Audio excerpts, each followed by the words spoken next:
हम बताएंगे second video.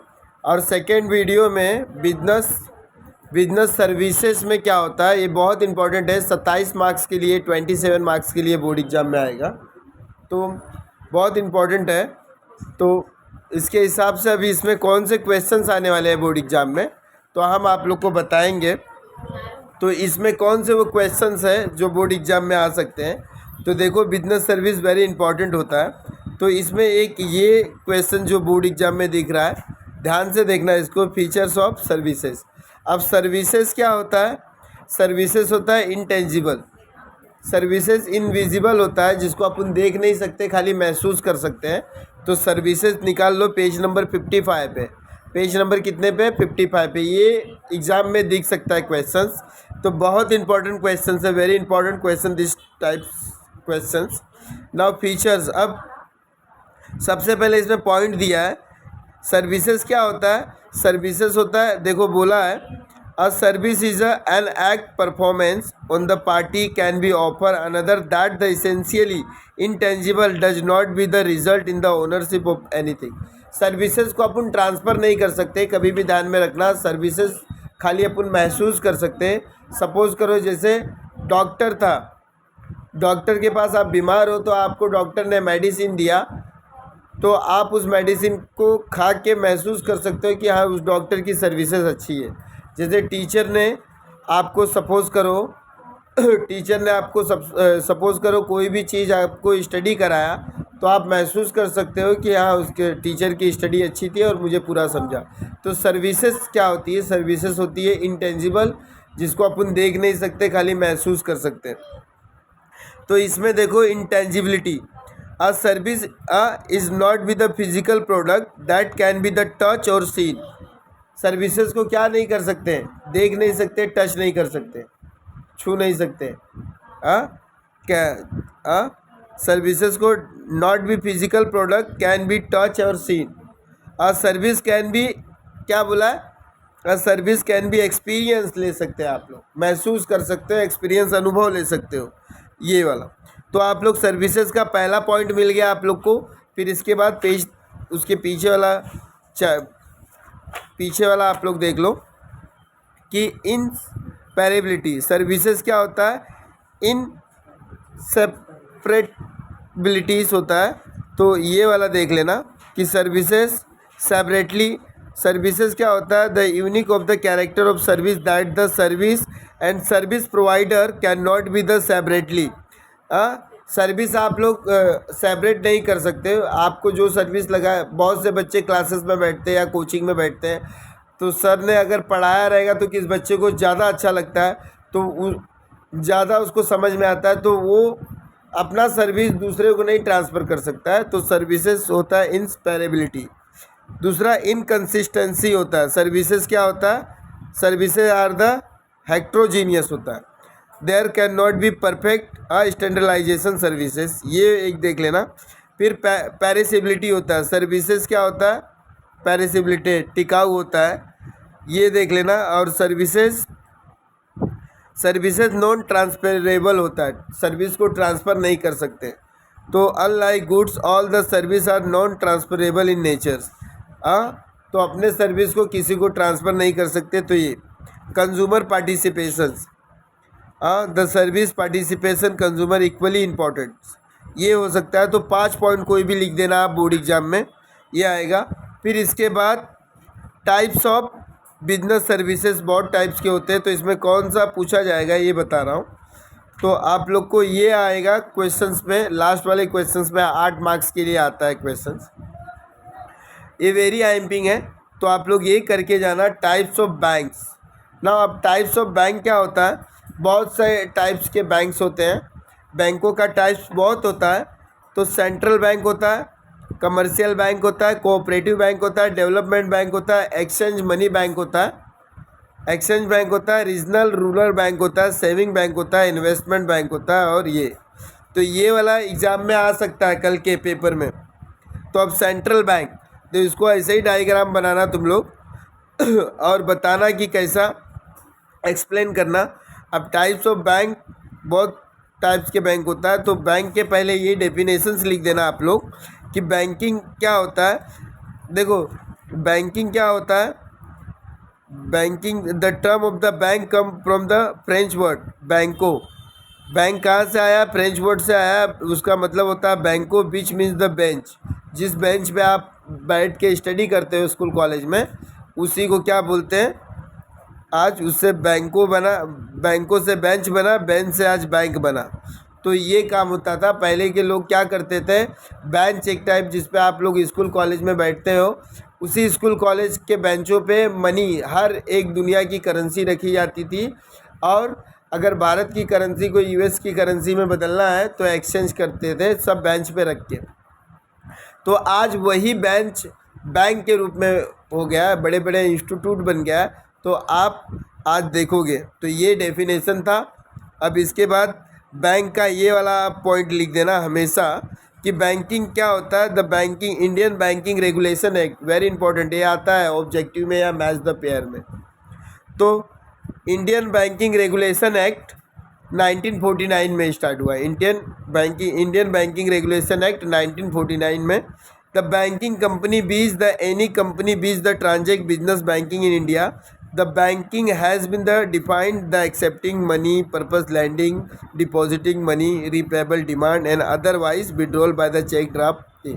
अब बैंक क्या होता है, बैंक वह संस्था होती है जो जहाँ पे आप पैसे को जमा करते हो, और जब आपको ज़रूरत पड़ता है तो आप डिमांड वगैरह, रीपेबल डिमांड ड्राफ्ट, ये सब भर के आप लोग अप्लाई करते हो तो आपको पैसा मिलता है। तो ये आप लोग डेफिनेशन दिखाना हमेशा, बैंक का डेफिनेशन पूरा लिख देना, बैंक कहाँ से बना, क्या हुआ, ये बोर्ड एग्जाम में दिखाना। अब इसके बाद बैक साइड, ये 8 मार्क्स के लिए आएगा।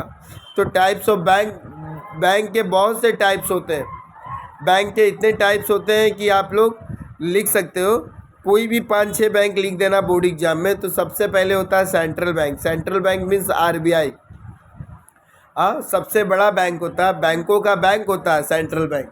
द बैंक, तो bankers bank called as the central bank या आरबीआई। तो सबसे बड़ा बैंक कौन होता है, central bank. The central bank is the apex financial institution the banking industry of the country. सबसे अपेक्स मतलब सबसे बड़ा बैंक, बड़ा, सबसे बड़ा bank. The every country has been the own the Indian banking reserve bank of the India RBI. इसको ही बोलते हैं आरबीआई। आरबीआई कब इस्टेब्लिश हुआ, आरबीआई वाज द इस्टेब्लिश, ये पूछता है बोर्ड एग्जाम में। आरबीआई इस्टेब्लिश हुआ 1945 में and the reserve bank of India act बना 1944 में। आरबीआई क्या काम करता है, नोट को इशू करता है, नोट इशू करने का काम करता है। Monetary policy, monetary policy, market में महंगाई चल रही है, मंदी है, तो ये कंट्रोल करने का काम करता है। तो ये बैंकों का बैंक होता है, बैंकर्स बैंक या गवर्नमेंट बैंक।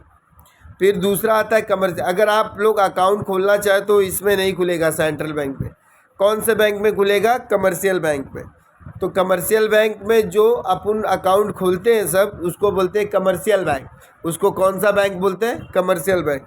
तो ये ध्यान से लिखना, कमर्शियल बैंक का ज़्यादा आता है, खाली ओसी ऐसा सब्जेक्ट है, खाली समझे रहो और जाके बोर्ड एग्जाम में भर भर के लिख के आना। तो समझे, रट्टाफाई कर दिए तो गया। एक बार जो मैं बता रहा हूँ सुन लो, ध्यान से सुनना एकदम, और जाके बोर्ड एग्जाम में लिखना है। ओसी में बहुत से बच्चे फेल होते हैं, तो आप लोग ऐसी गलती मत करना। तो क्या करना है, ध्यान से लिखना, क्योंकि लास्ट ईयर भी बहुत से बच्चे फेल हुए थे ओसी में और एसपी में, इकोनॉमिक्स में। तो ये 3 ऐसे सब्जेक्ट है कि बच्चे बहुत ज़्यादा फेल होते हैं, तो आप लोग ये गलती मत करना। कमर्शियल बैंक, अब कमर्शियल बैंक क्या होता है, कमर्शियल बैंक में आप लोग जो अकाउंट्स है वो आप लोग ओपन कर सकते हैं कमर्शियल बैंक में। तो ये कमर्शियल बैंक होता है ग्राहक और हमारे बीच जो इम्पोर्टेंट कड़ी का रोल करता है, इम्पोर्टेंट रोल अदा करता है, तो इसको बोलते हैं commercial bank. The commercial bank are play an important rules of the economics, the social development of the country. Commercial bank the perform the important functions.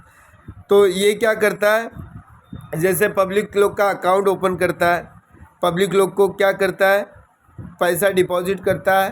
फिर उसके बाद पब्लिक लोग का क्या करता है, demand draft, cheque, deposit, ATM card facility, ये सारी चीज़ें प्रोवाइड करता है। अब इसके बाद कोऑपरेटिव बैंक क्या होता है? In India cooperative bank the register under the Indian cooperative society act. एक ज़्यादा करके क्या करता है, ग्रामीण बैंक होता है, रूरल बैंक होता है, ये गाँव में जो हेल्प करता है किसान वगैरह, ये सारी चीज़ें जो छोटे मोटे फार्मर, तो इससे जाके छोटे मोटे व्यापारी इससे लोन लेते हैं, इसमें अकाउंट खुलवाते हैं। तो ये बैंक आप लोग लिख लेना। फिर इसके बाद आप लोग क्या करना, कौन सा बैंक? डेवलपमेंट बैंक या एक्सचेंज बैंक। एक्सचेंज बैंक क्या होता है? जहाँ पे आप लोग मनी को एक्सचेंज करते हैं। आप समझो कोई भी मतलब मनी एक्सचेंज करना, तो वो होता है एक्सचेंज बैंक। जैसे आपने फॉरेन में जा रहे हो तो वहाँ पे पैसे को एक्सचेंज करोगे, डॉलर में कन्वर्ट करोगे, जो भी होता है, तो उसको बोलते हैं exchange bank. As well as large commercial foreign exchange transactions. जैसे आपने कुछ गुड्स खरीदा, मतलब गुड्स खरीद रहे हो आप लोग, मर्चेंट टाइप्स वो कर रहे हो, शेयर मार्केट में इन्वेस्ट कर रहे हो, चाहे कोई भी, या म्यूचुअल फंड में इन्वेस्ट कर रहे हो या ब्रोकरेज कर रहे हो आप लोग, तो शेयर्स आर्बिट्रेजर हो आप लोग, खरीदी बिक्री कर रहे हो, गुड्स एंड सप्लाई को, इंपोर्ट एंड एक्सपोर्ट को। तो आप लोग ऐसे कंडीशंस में इंडिया ने अगर समझो कि यूएस से ख़रीदा, तो डॉलर में कन्वर्ट करके अमाउंट वो करना। तो ये होता है बैंक में ट्रांजेक्शन्स को फॉरेन एक्सचेंज ट्रांजेक्शन्स में कन्वर्ट करना। तो exchange bank as well as large commercial bank transactions, the example exchange bank, Tokyo example. The financial, ये क्या करता है? ट्रेड का ट्रांजेक्शन्स रखता है, इशू ऑफ एलसी देता है, लेटर ऑफ क्रेडिट देता है, डिस्काउंटिंग ऑफ बिल करता है, ये सब। फिर इसके बाद रीजनल रूरल बैंक, ये क्या करता है? ये रीजनल रूरल बैंक का ये आता है बोर्ड एग्जाम में। तो रीजनल रूरल बैंक कब इस्टेब्लिश हुआ? 1975 में, ये ध्यान में रखना। और ये क्या करता है? स्पॉन्सर करता है लार्ज पब्लिक सेक्टर्स को, जो बड़े लार्ज पब्लिक सेक्टर्स है उसको स्पॉन्सर करता है, कि ताकि मार्केट में ज़्यादा से ज़्यादा पैसे का ट्रांजेक्शन हो, मोबिलाइज हो। ये तो ये आप 5 कोई भी बैंक का आप लोग लिख सकते हो, 5। तो ये इन्वेस्टमेंट बैंक हो गया ये। तो ये कल के बोर्ड एग्जाम में दिखेगा। अब ये आप लोग ध्यान में कर लेना। अब इसके बाद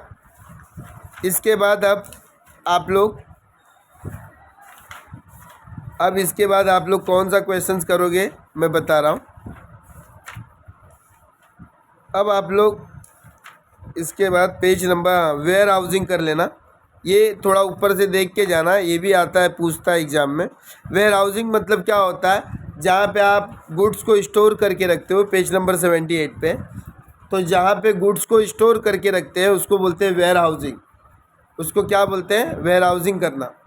तो अब देखो, warehousing refers to the store of goods consist all the activity which is the connecting with the storage and the, देखो ये होता है वेयर हाउसिंग क्या होता है? गुड्स को स्टोर करके रखना। ऐसे बड़े बड़े गोडाउन रहेंगे, उसमें गुड्स को स्टोर करके रखना, उसको जो भी गुड्स को अच्छे से रखना, स्टोर करके रखना। एक तरफ का गोडाउन होता है। तो इसमें फंक्शंस क्या आएगा? स्टोरेज होता है, प्राइस इस्टेब्लिश होता है, जब आप मतलब आपको सस्ता मिले तो ख़रीद के रख लो, और जब मार्केट में तेज़ी आए तो आप लोग अपने प्राइस से बेचो। तो इसमें रिस्क बियरिंग भी होता है, कभी कभी लॉस भी होता है, माल ख़राब होने का भी रिस्क रहता है, ये होता है। फिर ट्रांसपोर्टेशंस होता है, टाइम प्लेस यूटिलिटी होता है ये। तो आप लोग ये कर लेना ऐसा। और टाइप्स ऑफ वेयर हाउसिंग होता है, 2 टाइप्स के होते हैं वेयर हाउसिंग, एक प्राइवेट वेयर हाउस और एक पब्लिक वेयर हाउस। तो आप लोग ये देख लेना, बोर्ड एग्जाम में आते हैं। प्राइवेटली आप लोग बिजनेस कर सकते हो, और पब्लिकली क्या, गवर्नमेंट टाइप्स में आप लोग बिजनेस कर सकते हो। तो ये भी बहुत इंपॉर्टेंट क्वेश्चंस है। अब इसके बाद में आप लोग को डायरेक्ट मैं पेज नंबर 84 पे बता रहा हूँ। 84 पे ये क्वेश्चंस आते हैं, लाइफ इंश्योरेंस, फायर इंश्योरेंस और मरीन इंश्योरेंस। तो ये भी डिस्टिंक्टिव है, डिफरेंसेस आप लोग देख लेना इसको कैसा करने का। लाइफ इंश्योरेंस क्या होता है? ये 2 में से एक कल के बोर्ड एग्जाम में पूछेगा, परसों के। तो अब लाइफ से क्या होता है? लाइफ इंश्योरेंस कौन लेता है? कोई भी इंसान लेता है लाइफ इंश्योरेंस पॉलिसी। और फायर इंश्योरेंस क्या होता है? ये प्रॉपर्टी के ऊपर लिया जाता है। प्रॉपर्टी वगैरह के ऊपर लिया जाता है। और मरीन इंश्योरेंस जो शिप जहाज ये जो इसमें रहते हैं उन लोग मरीन इंश्योरेंस का ये लेते हैं। तो एक ये कर लेना, पॉलिसी टेकन बाय कौन लेता है, इंडिविजुअल कोई भी फैमिली का मेंबर ले सकता है। और ये कौन लेता है, ये प्रॉपर्टीज़ के ऊपर मैं पहले ही बता दिया हूँ। और ये marine insurance the shipping, import exporter shipping जो काम करते हैं वो। फिर इसके बाद subject life insurance is the life insurance, insurance होता है, इंश्योरेंस मतलब कोई पर्सन, ये होता है लाइफ इंश्योरेंस लेता है लाइफ टाइम के लिए। और ये क्या होता है, फायर इंश्योरेंस गुड्स और सर्विसेज पे लिया जाता है, गुड्स के ऊपर लिया जाता है, प्रॉपर्टी के ऊपर लिया जाता है। और मरीन इंश्योरेंस आप लोग को मैं बता रहा हूँ, marine insurance goods ship cargo इस जो पानी वाले जहाज़ से माल वगैरह सप्लाई होता आता है तो वो उन लोग लेते हैं। अब ये life insurance it must be the exist times of contract, ये टाइम्स एग्जिस्ट है टाइम। और ये क्या होता है, एग्जिस्ट बोथ ऑफ टाइम्स और कॉन्ट्रैक्ट, ये कर सकते हो आप लोग। और ये इसमें भी टाइम्स ऑफ एग्जिस्ट है, एग्जिस्ट कर सकते हो। अब इसमें टेंशन कितने का रहता है, अब policy can be issue life insurance policy death until even until death, मरने के बाद जो मिलता है। और इसके बाद टेंशन इसका क्या रहता है, देखो फायर इंश्योरेंस का 1 ईयर का टेंशन रहता है और शॉर्ट पीरियड का। और इसका क्या रहता है, शॉर्ट पीरियड का, इसका भी शॉर्ट पीरियड का रहता है।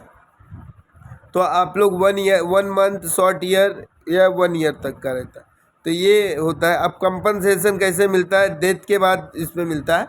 लाइफ इंश्योरेंस अगर आदमी मर गया तो मिलता है। और इसमें कंपनसेशन क्या होता है, जब जैसे प्रॉपर्टी लॉस वगैरह हो गई, जल वगैरह गई, तब इसमें साफ साफ लिखा है, आप लोग वही लिख देना, जाके सुने रहोगे तो लिख दोगे। अब इसमें मरीन इंश्योरेंस में the pad only this the loss, ship वगैरह पे लॉस वगैरह हो गया तो तो ये आप लोग 1 2 3 4 5 6 पॉइंट है, तो मिनिमम 5 पॉइंट लिख देना। तो लाइफ इंश्योरेंस देखो इसमें ये मैंने बताया था, the contract where the insurance company taken the pay of the certain money death of maturity, मरने के बाद मिलता है। कॉन्ट्रैक्ट इंश्योरेंस प्रॉमिस करता है टू पे कंपनसेशन इंश्योरेंस को, कंपनी, ये इंश्योरेंस मतलब कंपनी प्रॉमिस करता है कि तुम जो भी अगर तुम्हारा लॉस फायर अगर जल मिल गया तो मिलेगा। और ये कार्गो शिप वगैरह पे रहता है, तो ये कर लेना। इसके बाद बेनिफिशियली कौन सा है, नंबर ऑफ पॉलिसी कितना है, ये वाला देख लो। द इंश्योरेंस जो पर्सन है can be taken number of policy, कितना भी लाइफ टाइम का इंश्योरेंस ले सकता है, कोई लिमिट नहीं है। और इसमें number of policy the general only 1 policy can be taken, इसमें 1 की पॉलिसी ले सकते हो। और इसमें only 1 policy can be taken इसमें।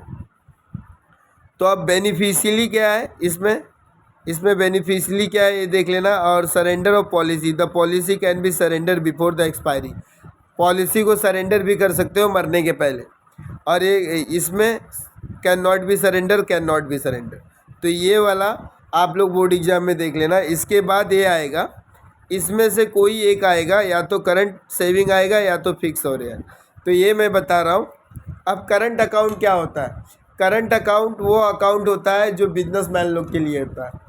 अब सेविंग अकाउंट क्या होता है, not a businessman account, only persons, individual persons के लिए होता है। और फिक्स डिपॉजिट क्या होता है, फिक्स डिपॉजिट होता है मैच्योरिटी, ये कोई भी करता है मतलब लंबे समय के लिए।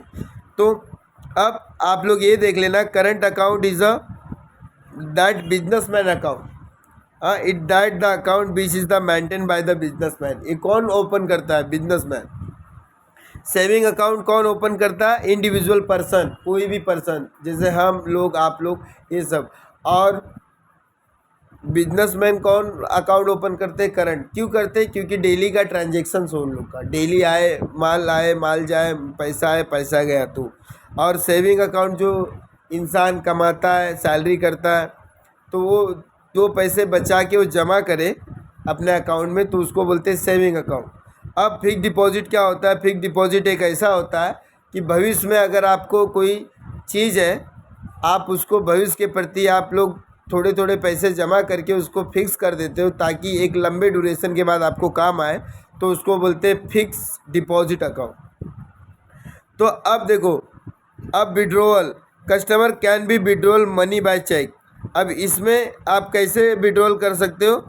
चेक द्वारा, करंट अकाउंट में। और इसमें आप कैसे कर सकते हो? Customer can be withdrawal either the cheque by the withdrawal slip, slip से और एटीएम से भी कर सकते हो, समझो। तो इसमें आप लोग एटीएम भी ज्वाइन कर देना, एटीएम लिख देना। और fix deposit can not B withdrawal during the specific period of time, जब तक टाइम पूरा नहीं तब तक मनी निकलेगा नहीं, ये ध्यान में रखना इसमें। और अब देखो करंट अकाउंट में क्या होता है? Current account, the bank given the passbook, chequebook और statement, count, pay slip books, ये सारी फैसिलिटी देता है करंट अकाउंट में। और सेविंग अकाउंट में कौन सी फैसिलिटी रहता है? पासबुक तो मिलता है, चेकबुक भी मिलता है और पेइंग स्लिप भी मिलता है, दोनों से। और फिक्स डिपॉजिट में कौन सा मिलता है? The bank given the fix deposit receipt customer, ये खाली एक रिसिप्ट देता है फिक्स डिपॉजिट का, बस वही मिलता है, पासबुक वगैरह ये सब नहीं मिलता है। अब डॉक्यूमेंट क्या क्या लगेंगे ये तो बता दिया मैं। अब हु इज टेक इट, कौन ये ले सकता है? Who is take it now, तो इसमें कौन ले सकता है? अब देखो करंट अकाउंट ट्रेडर ले सकते हैं, बिजनेसमैन ले सकते हैं। और सेविंग अकाउंट कौन ले सकता है? सेविंग अकाउंट कोई भी जो छोटे मोटे ग्रुप वाले पर्सन, सैलरी या छोटे मोटे जो अर्निंग करते हैं वो ले सकते हैं, कोई भी इंसान, कोई पर्सन।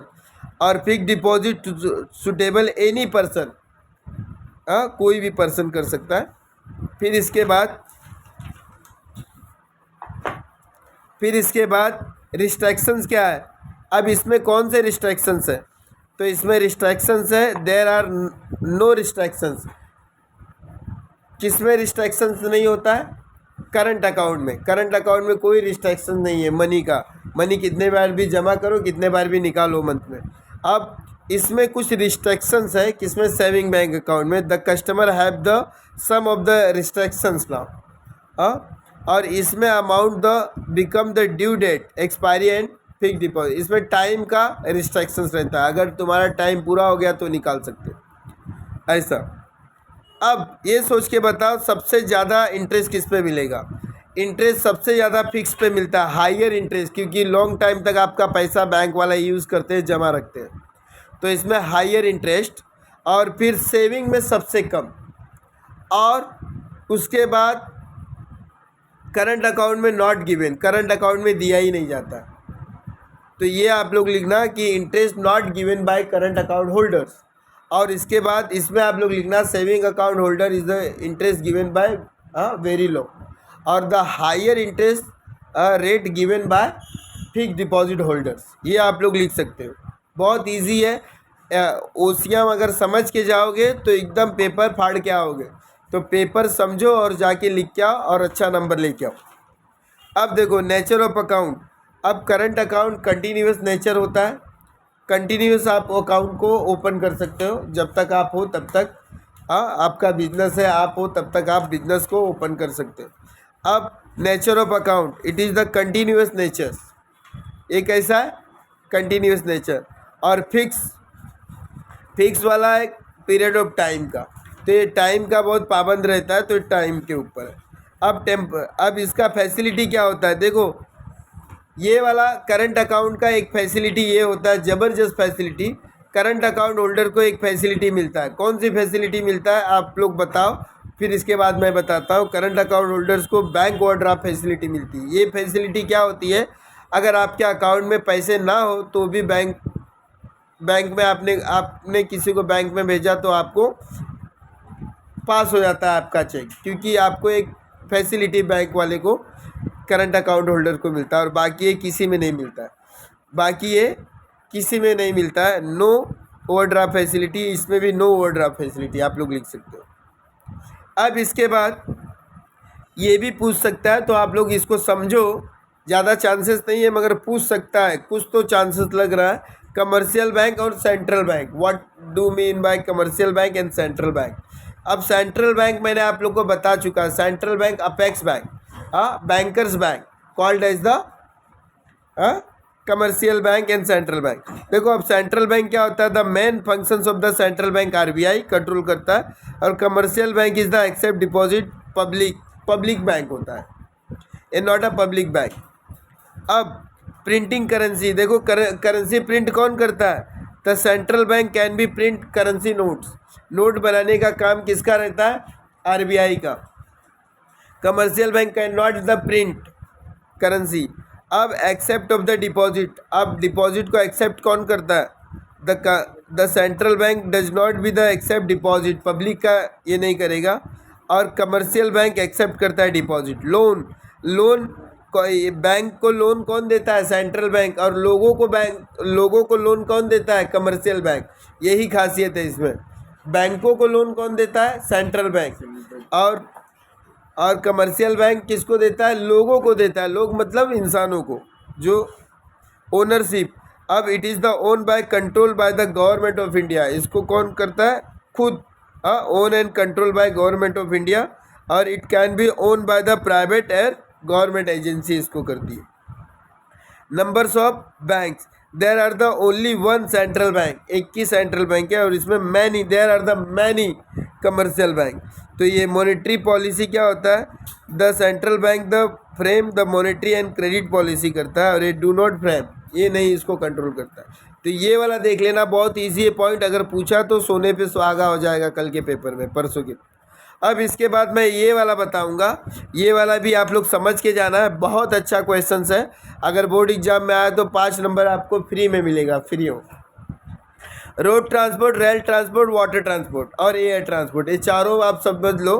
तो ये दो का ग्रुप बना के पूछता है, तो आप लोग समझे रहोगे तो लिखोगे। देखो, रोड ट्रांसपोर्ट और वाटर ट्रांसपोर्ट, रेलवे ट्रांसपोर्ट। तो अब रोड ट्रांसपोर्ट स्पीड सबसे ज़्यादा किसकी रहेगी? रोड ट्रांसपोर्ट की, कि रेलवे ट्रांसपोर्ट की, कि वाटर ट्रांसपोर्ट की, कि एयर ट्रांसपोर्ट की? तो सबसे ज़्यादा फास्टेस्ट स्पीड है एयर ट्रांसपोर्ट की। तो लिख सकते हो, it is the fastest mode of the speed now, the fast speed and fastest of speed now the air transport. फिर इसके बाद सबसे स्लो किसका रहता है? सबसे स्लो है इसका water transport, it is the slowest. Water में जो शिप कार्गो जाता है एकदम स्लोली मोड पे, क्योंकि समुद्र में माल तो एक लोडेड रहता है शिप के ऊपर, आप लोग एकदम घाई नहीं कर सकते। कंटेनर वगैरह जो भी आता है, पेट्रोलियम पदार्थ वगैरह, तो वो एकदम घाई नहीं कर सकते हो आप लोग, एकदम स्लोली जाता है। और रेल ट्रांसपोर्ट इज़ से इसके बाद एयर ट्रांसपोर्ट के बाद अगर कोई फास्टेड रहेगा तो रेल ट्रांसपोर्ट रहेगा। The second fastest transport are rail transport. फिर road transport is a limited speed. Road transport में आप लोग लिमिटेड कर सकते हो, वेरीगेटिंग रहता है, ब्रेकर्स रहता है, सब बनाया रहता है, उसमें आप लोग अपने मन से लिमिटेड स्पीड रख सकते हो। तो ये आप लोग कर सकते हो स्पीड के माध्यम से। ये इस पर क्वेश्चन भी पूछा जाता है, तो समझ के लो मैं क्या बोल रहा हूँ। फिर कैरिंग कैपेसिटी, सबसे ज़्यादा सामान ढोएगा कौन? सबसे ज़्यादा सामान मतलब हैवी किस पे जाता है? तो रेलवे, ह्यूज कैपिटल। रेलवे में आप कितने भी सामान लोडेड करके लेके जा सकते हो। अटैची ले लो, पेटी ले लो, सूटकेस ले लो, कपड़े ले लो, सब चीज़ भर दो, लेके जाओ। मगर लिमिटेड। देखो, रोड ट्रांसपोर्ट में भी लिमिटेड लेके जा सकते हो, नहीं तो हैवी रहेगा तो दुर्घटनाएं हो सकती है। और यहाँ पे वाटर ट्रांसपोर्ट में भी आप लोग ह्यूज ले जा सकते हो। वाटर ट्रांसपोर्ट में भी ह्यूज कैपेसिटी लोड करके लेके जा सकते हो। तो 2 जान में ह्यूज है, रेलवे और वाटर में, और लिमिटेड इसमें है खाली रोड में। और सबसे एकदम लाइट या लिमिटेड किस में होता है? एरोप्लेन में, एरोप्लेन वगैरह एयर ट्रांसपोर्ट में। एयर ट्रांसपोर्ट में आपको मिनिमम जितनी उन लोग रिस्ट्रिक्शन दिए रहते हैं, 10 किलो, 20 किलो, 15 किलो, उतने ही आप ले जा सकते हो, उसके अलावा आप लोग नहीं ले जा सकते। तो इसके बाद कॉस्ट, देखो सबसे ज़्यादा क्या होता है कॉस्ट बनाने में, सबसे ज़्यादा खर्चा किसका आएगा, किसका बनता है? अगर समझो कि रोड बनाने में खर्चा लिमिटेड रहता है, limited, it is the limited capital. फिर इसके बाद रेलवे बनाने में थोड़ा खर्चा क्या रहता है? ज़्यादा रहता है, हाई। देखो लिखा भी है द कॉस्ट ऑफ हाई। अब वाटर ट्रांसपोर्ट का खर्चा बहुत नो कॉस्ट इनवॉल्व, ज़्यादा खर्चा नहीं रहता है। पानी में क्या रास्ता बनाना, क्या रोड बनाना, क्या एयरपोर्ट बनाना, तो वहाँ पे एकदम लो रहता है, ज़्यादा कॉस्ट नहीं रखता है, एकदम लाइट कॉस्ट। और सबसे ज़्यादा हाँ एयरवेज में लगता है, एयरवेज में कॉस्ट क्या रहता है, ह्यूज रहता है, ह्यूज कॉस्ट, ह्यूज कॉस्ट रहता है। तो सबसे पहले रोड में क्या आएगा, लिमिटेड, फिर इसके बाद रेलवे में हाई, फिर इसमें भी हाई, वाटर ट्रांसपोर्ट में भी हाई कॉस्ट, समझ गए, हाई कॉस्ट रहता है इसमें भी। इसमें क्या रहता है, जहाज़, बड़े बड़े जहाज़ को बनाना रहता है, ये रहता है, फिर इसको इंफॉर्मेशन, तो इसमें भी हाई रहेगा। और सबसे वेरी ह्यूज किस में रहता है, रेलवे, और इसमें रेलवे और एयर ट्रांसपोर्ट में। एयर ट्रांसपोर्ट में सबसे ज़्यादा पैसे खर्चे होते हैं बनाने में, एयरपोर्ट बनाने में, फिर रेलवे, फिर इसके बाद वाटर, फिर इसके बाद ट्रांसपोर्ट। फिर डिस्टेंस, सबसे फास्ट लॉन्ग डिस्टेंस के लिए क्या अपन पकड़ते हैं, लॉन्ग डिस्टेंस के लिए एयर ट्रांसपोर्ट सूटेबल रहता है, suitable for long distance air. फिर इसके बाद रेलवे क्या रहता है, शॉर्ट और लॉन्ग दोनों रहता है। फिर ये वाटर ट्रांसपोर्ट भी लॉन्ग डिस्टेंस के लिए। फिर इसके बाद रोड ट्रांसपोर्ट के लिए छोटा डिस्टेंस, गया और आया, तो इसके लिए। अब चार्जेस कितना रहता है, अब transport charge are not fix, road transport का ट्रांसपोर्ट चार्ज फिक्स नहीं रहता, और रेलवे का आर लो और फिक्स, लो रहता है, एकदम कम रहता है चार्जेस। और वाटर ट्रांसपोर्ट का चार्ज, इसका भी चार्ज लो रहता है। सबसे हाई किसका रहता है, एयर ट्रांसपोर्ट का, सबसे ज़्यादा किसका रहता है, एयर ट्रांसपोर्ट का। फिर डोर टू डोर सर्विसेज, अब ज़्यादा डोर टू डोर सर्विसेज कौन जा सकता है, यही जा सकता है, कौन सा, रोड ट्रांसपोर्ट, कैसे भी जाओ डोर टू डोर। मगर यहाँ जिसका रेलवे ट्रांसपोर्ट का जहाँ तक पटरी है वहीं तक जाएगा जहाँ इसका ट्रैक है, डोर टू डोर सर्विस नहीं पॉसिबल है। और वाटर का भी नहीं और इसका भी नहीं, खाली रोड का। फिर इसके बाद मीन्स ऑफ ट्रांसपोर्ट, देखो रोड ट्रांसपोर्ट में एनिमल जैसे बैलगाड़ी, घोड़ा गाड़ी, ये सब लेके चल सकते हैं, motorcycle, three wheeler, four wheeler सब लेके। और इसमें पैसेंजर ट्रेन और गुड्स वाले ट्रेन ये, और इसमें use of the boat, ship, ये सर, और इसमें हेलीकॉप्टर, जेट वगैरह ये सब। तो आप लोग ये 1 2 3 4 5 6 7 पॉइंट आप लोग इसमें लिख देना, 7 में से 5 पॉइंट और भी है पीछे, आप लोग को देख लो। इसमें भी सूटेबल कौन रहेगा आप लोग को, मोस्ट सूटेबल आप लोग को रेलवे रहेगा और एयर रहेगा ये, और बाकी ये लिमिटेड सूटेबल रहेगा। फिर इसके बाद सेफ्टी ज़्यादा किस में रहेगी, सेफ्टी ज़्यादा आप लोग को इसमें रहेगा, एरोप्लेन में और ट्रेन में, इसमें आप लोग को सेफ्टी कम रहेगी। एक्सीडेंट का चांसेस किस में ज़्यादा है, एक्सीडेंट का चांसेस होता है रोड में, रोड में ज़्यादा चांसेस रहता है, बाकी सब में लेस, ये आप लोग कर लेना। ओनरशिप कौन रहता है, एयर का प्राइवेट भी रह सकता है और पब्लिक भी रह सकता है। और ये सब पानी वाले जहाज़ वगैरह में आप लोग, वाटर ट्रांसपोर्ट में प्राइवेटली और इसमें रेलवे में खाली गवर्नमेंट रहता है, और रोड में भी प्राइवेटली और ये भी रहता है। तो ये चैप्टर में आप लोग को जो बताया वही पढ़ना है, और इसका ऑब्जेक्टिव कर लेना है, ऑब्जेक्टिव भी आएगा इसमें, तो ऑब्जेक्टिव आप लोग को कर लेना है। और फिर इसके बाद मैं 5th चैप्टर लेके आऊँगा, 5th चैप्टर इसके बाद वाले वीडियो में। तो मिलते हैं नेक्स्ट वीडियो में, और चैनल को ज़्यादा से ज़्यादा लाइक और सब्सक्राइब करो ताकि नए वीडियो में लाता रहूँ। जय हिंद, मिलते हैं नेक्स्ट वीडियो में।